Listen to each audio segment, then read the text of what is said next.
In November of 1982, a man's car was found abandoned on a highway ramp in Wyoming. The engine was still running, the doors were unlocked, and the vehicle was packed so tightly with belongings that there was barely any room for the driver. In the snow beside the car, investigators found a single set of footprints, and those footprints led 6 miles into the wilderness, and then they simply stopped. It's midnight somewhere, and tonight I have a story for you.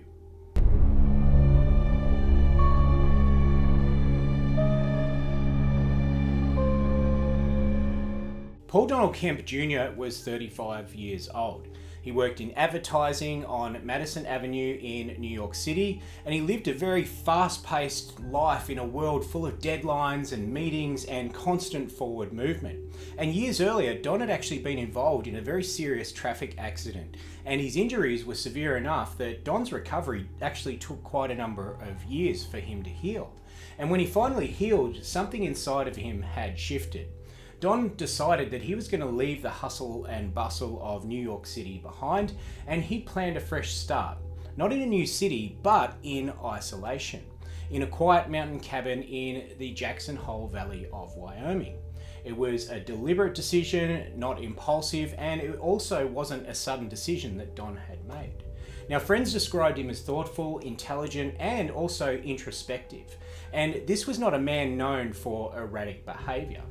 Now, in September of 1982, Don loaded his Chevrolet Blazer and he drove west. The vehicle was packed with personal belongings, clothes, supplies, household items, everything that you would need for a long or permanent stay. He wasn't travelling light, he wasn't travelling in haste, he was completely relocating his life.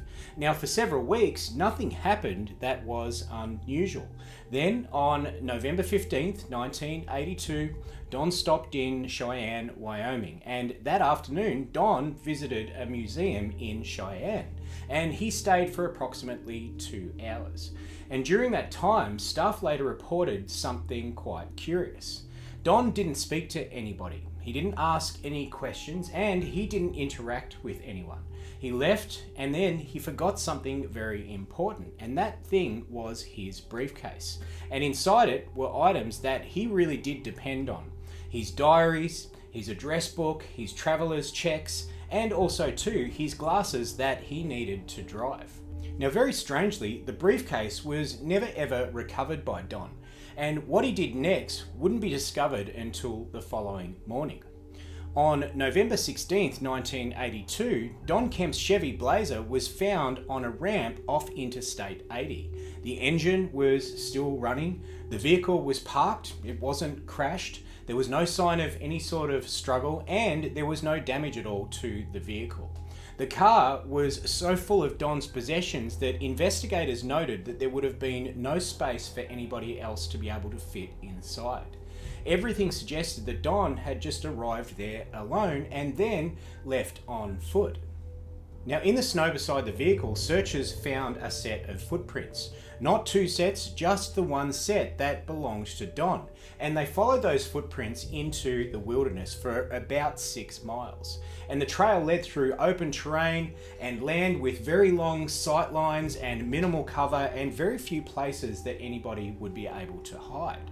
And eventually the footprints reached a barn, and inside that barn, investigators found 3 of Don's socks and a pile of sticks that were staged up to start a fire. There were no footprints leading away from the barn, and Don Kemp wasn't anywhere to be seen. Now, nearby, searchers found a duffel bag, and inside that duffel bag were items that definitely belonged to Don. There were clothes, there was laundry soap, and there was also a teapot. Now, it's worth mentioning that these weren't survival essentials, they were domestic objects, ordinary things, and noticeably, they were placed where they could be easily found. Now, authorities searched the area extensively. Aircraft were deployed, ground teams scoured the landscape, the terrain was very open, it was snow-covered, and it was quite featureless in many places. And investigators believe that if Don was alive, he would have heard the aircraft, and he could have waved and he could have climbed to higher ground to signal his location. But nobody saw Don. And after 3 days of searching, a blizzard forced the search to completely stop. And everybody who was involved in the search agreed on one thing. If Don Kemp was still in the area, he wouldn't survive that storm. From early on, investigators leaned toward a specific explanation: disorientation, mental instability, and a voluntary disappearance into the wilderness. One deputy later stated that he believed Don didn't actually want to be found, but even at the time, parts of the case didn't sit comfortably. Now, months later, the story took an unexpected turn. A close friend of Don's who lived in New York, Judy Aiello, returned home from an extended vacation. And on her answering machine was 6 messages, and the voice sounded very panicked. It read out a phone number repeatedly, urging her to call that number back. And the caller never ever said their name, but Judy was certain of one thing. She believed that that voice belonged to Don Kemp. The next day, she called the number and a man answered, and Judy asked if Don was there, and the man said yes, he was. Then almost immediately, he said no, he wasn't. And Judy asked if Don could call her back, and the man replied yeah. After that, the line went dead, and Don never ever called. The phone calls remain unexplained because Judy's number was in fact unlisted.